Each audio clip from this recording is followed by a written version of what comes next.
me, Bell. Okay, here we go. I got it. We live on YouTube now. Yay. Whoop, whoop. All right, so I'm going to run down the news for today. Today is July 18th, 2024. If you do want to make comments and any of those things, like drop them. I'll try to read them out. But the whole time, I'm going to just be reading the news straight. This will be about 20 minutes. So thank y'all for joining in. Here we go. It's not just you. The summer heat has really been the worst. Hundreds of cities across the country and nearly every U.S. state, including parts of Alaska and Hawaii, are on track for one of their 10 warmest summers on record. About 100 cities are doing their hottest start to the summer on record. Summer nights in the United States have been warming nearly twice as fast as summer days since records began in the late 1800s. Woo. Latest summer, last summer, was the warmest on record globally, but this summer has felt even worse, especially in East Coast states and parts of Nevada, Arizona, and California. Heat has already been blamed for killing 37 Americans this month, the month of July. One of the goals of Project 2025 will be to almost completely dissolve the National Oceanic and Atmospheric Administration, which provides free government-funded forecasts as well as National Weather Service alerts for dangerous conditions. Takeaway from the third night of the Republican National Convention. Here we go. Republican vice presidential nominee J.D. Vance and his wife Usha headlined the speeches from the next to the last night at the RNC. His speech highlighted his populist and isolationist policy positions. Listen, I be trying to just read the news to y'all, not give my opinion, but I want to say something. Republicans also pushed their support for the military and advocated for law and order, even as they cheered for Peter Navarro, who went to prison for refusing to cooperate with the investigation into January 6th. Trump will speak when he accepts a Republican nomination at the RNC tonight, July 18, 2024. Pelosi and other party leaders tell Biden, "You're dragging Democrats down." Former House Speaker Nancy Pelosi told President Biden last week that she believes he is dragging down the party and urged him to make a decision about stepping down soon. This week, Chuck Schumer and Hakeem Jeffries told Biden in two separate conversations that it would be best for the country for him to end his campaign. On Wednesday, Congressman Adam Schiff, who is running for California State Senate, called for Biden to pass the torch and withdraw from the presidential race. Biden tested positive for COVID on Wednesday, July 17th. He also said in a new interview with BET that a medical condition could prompt him to drop out of the race. I didn't know he said it on BET. Interesting. Speaking of BET, Biden addresses Black voters in new BET interview. In a brand new interview on BET's Ed Gordon, President Biden addressed some of the most pressing issues facing Black Americans, including inflation, abortion, and overall dissatisfaction with the Democratic Party. Specifically, he addressed the lack of enthusiasm in the Black community, saying, "They know where my heart is." He also said, "It's important that people know that they're respected. That they're taken care of." Ooh, this is what you get for being live. Know that they're taken care of. We're going to change this, but it's going to take time. We got to stay at it. President Biden to push for Supreme Court ethics. Oh, I think I read that already, but I'll read it. I'll do this one again just in case y'all didn't see it. President Biden to push for Supreme Court ethics reform, term limits, and amendment to overturn immunity ruling. President Joe Biden is considering publicly endorsing major reforms at the Supreme Court, including publicly backing term limits for justices.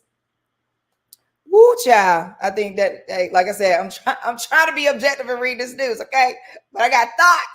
He also plans to support an ethics code for the court that would contain an enforcement mechanism, which was not included in the code the court adopted last year.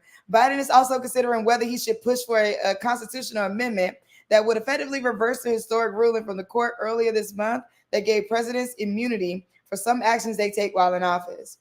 Rudy Giuliani drains half of the bank account for personal expenses while creditors pursue what he owes them. A court proceeding revealed Wednesday that Rudy Giuliani has drained roughly half of the money in a personal bank account in the last week to pay for the personal expenses. The numbers are being publicly revealed because Giuliani owes around $350,000 to a forensic accountant who worked on tracing his assets during the bankruptcy. Rachel Strickland, a lawyer for 2020 elections workers from Georgia, whom Giuliani owes nearly $150 million, said in court on Wednesday that the former New York City mayor is up to Giuliani's shenanigans yet again. Fact Focus, a look into false claims around assassination attempt on former President Trump. The assassination attempt on former President Donald Trump is fueling a range of false claims of conspiracy theories. A photo claims that Donald Trump with no damage a photo claims to show Donald Trump with no damage to his right ear. However, the photo was taken on September 17, 2022 at a rally in Youngstown, Ohio. A different photo appears to show a bullet hole in Trump's suit jacket, proving that he was shot in the chest during attempted assassination. However, the photo actually shows a fold in the jacket of a Secret Service agent protecting Trump. A poster on a 4chan claimed to be a law enforcement sniper assigned to Trump's rally in Butler, Pennsylvania. The poster said that head of the Secret Service ordered him not to shoot the suspect. However, no such order was made. A photo from the attempted assassination also shows Secret Service agents smiling as they surround him after the shooting. The photo was edited to make it appear that the agents were smiling. In the original taken by the Associated Press photographer, the agents can be seen with neutral expressions. We got to combat this disinformation. It's crazy. Malcolm X's childhood Inkster house gets $80,000 from the state to finish rehab. The state of Michigan has pledged an $80,000 grant to restore Malcolm X's childhood home in Inkster, Michigan. Neighbors said that the money was a surprise, even as work has been taking place without state funding to restore the home. The money will come from funding that goes to museums across the state. That's great. Emmy nominations for 2024. I don't know if y'all have watched or been looking at with the Emmy nominations. Shogun leads all shows with 25 nods. The Bear close behind with 23 nominations. Idris Elba and Emma Stone snubbed. Television Academy announced nominations for the 76 Emmys on Wednesday morning, which included 25 nominations for FX Shogun. FX landed 93 nominations altogether, including 23 nominations for the comedy series The Bear. Now, I saw a post. Okay, I said I wasn't going to add to the news, but I can't help it on this one. I saw a post from comedian Tony Baker where he's like, The Bear is not a comedy. Now, don't get me wrong. I love The Bear. It's a great show. But I kind of agree with him. Like, it's not ha funny, but it's dark comedy. So I guess that's the piece. Netflix received 101 nominations and HBO Max had 91. Idris Elba received his 6th career Emmy nomination for the Apple TV Plus show Hijack. Selena Gomez scored her first acting Emmy nomination for Only Murders in the Building. The Hollywood strikes forced the Television Academy to push the 2023 telecast to January of this year. So the second award show in 6 months is happening to recognize the series that came out between June 1st, 2023 and May 31st, 2024. Okay, very interesting. All right, what else is happening? All right, here we go. Listen, I just found this news. So by the way, if there's news that you would like for me to read out in the mornings, please DM me, send me a note. You can subscribe to my text list because I text message them and I give them the opportunity to text me news at 202-918-4483, 202-918-4483 to subscribe. If you missed me reading earlier news and you want to get it, or you want to go back and preview the news from yesterday or news from the days, you can also go to my YouTube at The Omi Show. Hit that subscribe button so you'll never miss the news for the day. All right, here we go. Everybody's mad. The tires on 27 cars were slashed in Fairfax County, Virginia. That's wild. Fairfax County police say they responded to Arlington Boulevard just after 1 a.m. Wednesday. Police are investigating after more than 24 cars were found with slashed tires early Wednesday morning in Fairfax County. I go to start driving and go to my job, and I see 2 tires flat, said Pablo, as he worked to replace one of his 2 tires slashed on Wednesday night. He told WUSA 9 he was shocked when he saw his car like that, especially since he just got it a few weeks ago. Okay, that's wild. I don't know who was mad at these folks, but to slash 27 people's car tires is crazy. So Wednesday night, the tires on at least 27 cars were slashed. The department spokesman said they were called to Arlington Boulevard at 1 a.m. Everybody's mad, and the worst part is we don't have any footage of the person. Wow. In other news, tons of dead fish cover a river in Brazil after allegedly dumping of industrial waste. Tanquia, I want to pronounce that correctly. Tancua, Brazil. Several tons of fish have died along one of the main rivers of Brazil's Sao Paulo state after an alleged illegal dumping of industrial waste from a sugar and ethanol plant. Environmental authorities and prosecutors said Wednesday. A preliminary analysis estimates that between 10 and 20 tons of fish died on the Piracicaba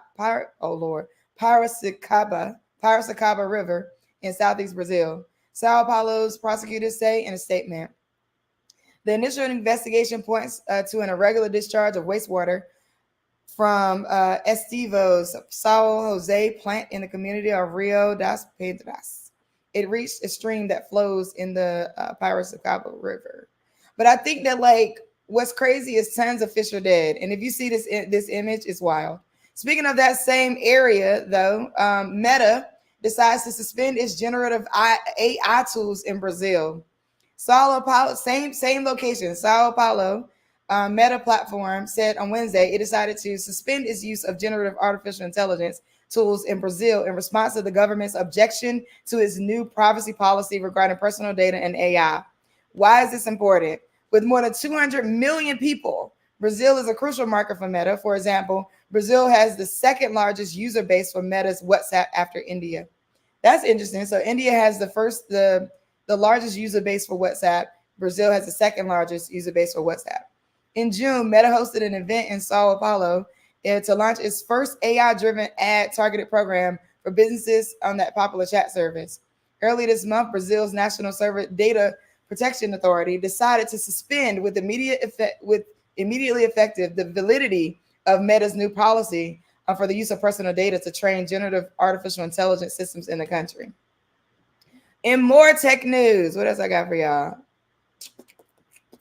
In more tech news, Google is accused of misleading consumers to grab more data for ads. Italy's competition and consumer watchdog has announced an investigation into how Google gets users' consent in order to link their activity across different services for ad profiling. Says it suspects the ad tech giant of unfair commercial practices.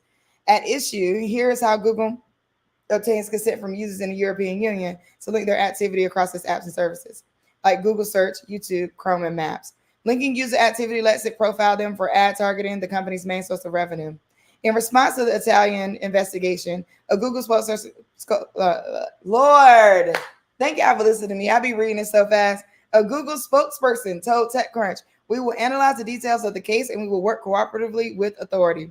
Since early March, Google has been subject to EU's Digital Marketing Act, an anti-competition regime that applies across the European Union, including Italy.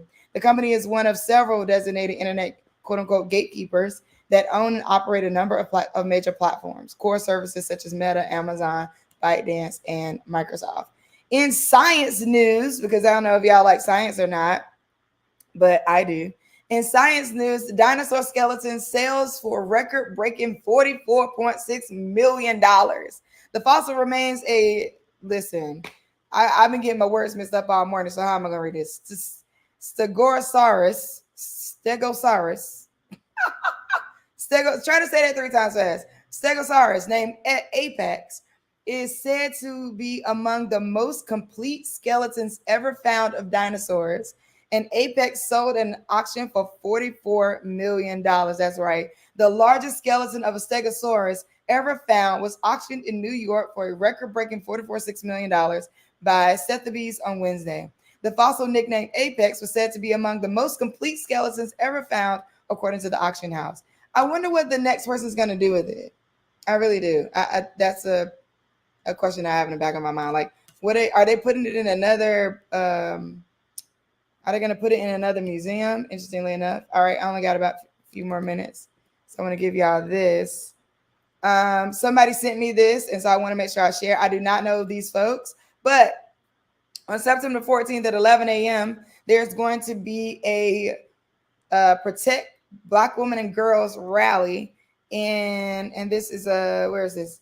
In Chicago, Illinois. So celebrate, support, and uplift Black women and girls at our rally and picnic every day, and enjoy a day filled with delicious food, live performances, inspirational speakers, and fun activities for kids. And that's going to be 11 Park, 5458 West Kinsey, Chicago, Illinois.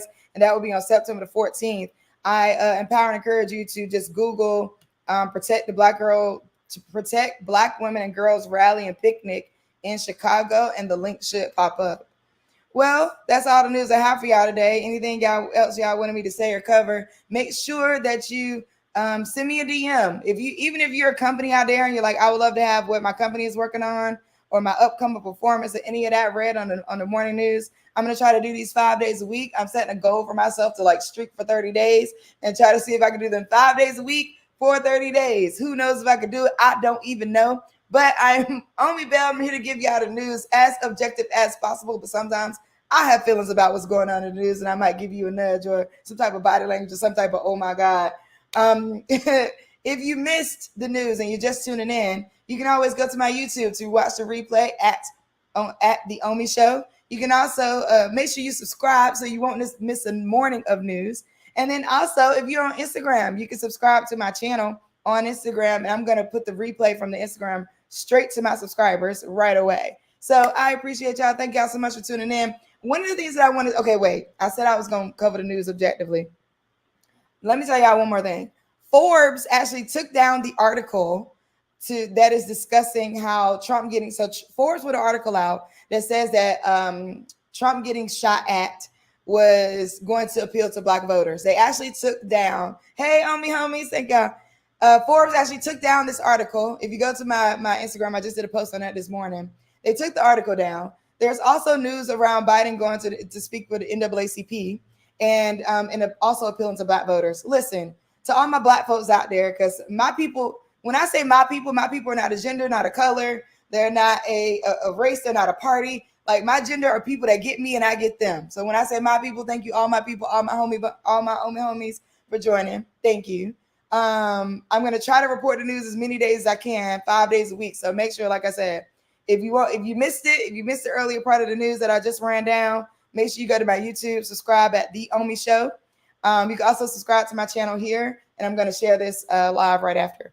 But I don't know if we know what appeals to Black voters. Okay, let me be clear. The Black community is so vast and so amazingly awesome, and we have our complexities. But I don't know that people really know what it means to appeal to Black voters. I don't even know if Black folks know what it means to appeal to Black voters. And I don't think we have a collective manifesto or collective set of demands for any politicians. And this is one of the complaints about the time that Barack Obama was in office, that you had like rappers going to the White House. You had like all these people reporting of going to the White House, comedians going to the White House. It's like even during this time that Biden's been in office, comedians going to the White House. Yeah, but nobody's coming back with anything. So, okay, y'all went, but what the heck we doing? So I think that I'm saying that to say, this is neutral ground for me in saying, I don't know that either party knows what it means to appeal to Black voters. I also believe that the media is then touting all these ways. They're like, oh, appealing to Black voters because you talked to the NAACP. Oh, appealing to Black voters because you got shot at. Oh, appealing to Black voters because you somehow caught a charge. Like, the media needs to stop. I mean, I'm a part of the media. I get it. But at the same time, I'm like, yo, then let me add some goodness in to say, I'll be honest and say, I do not know that either party knows how to truly appeal to Black voters. And there's different segments of Black people that we're not talking about. That's another show for a different day. Today was just the news. So thank y'all so much for tuning in. I really appreciate y'all. I will share this live to my subscribers on Instagram immediately. And if you want to catch up or see what I said already, you can go and check out the rest of the news topics here. I'll be back tomorrow at 10:30. Thank y'all for tuning in. Shout out to all my Omi homies out there.